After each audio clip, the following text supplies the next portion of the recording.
electrician with the wrong size wire nuts, is what he said. And then Mitch was asking me what if he could go after him about it, and I was like, well, Mitch, I've done work at your place, and you always want me to use the stuff you pulled out of the trash. So can you blame him for using your material?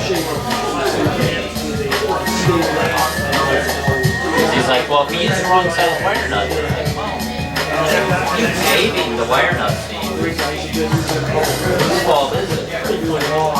So is this someone that you like I would just take a flight there and let them see it. Because maybe there's something that's obvious. Maybe they just want to move something. But just take it there. It looks like David Bowie's down there. Yeah, quickly. Here with the link of your makeup and everything. Yeah, right.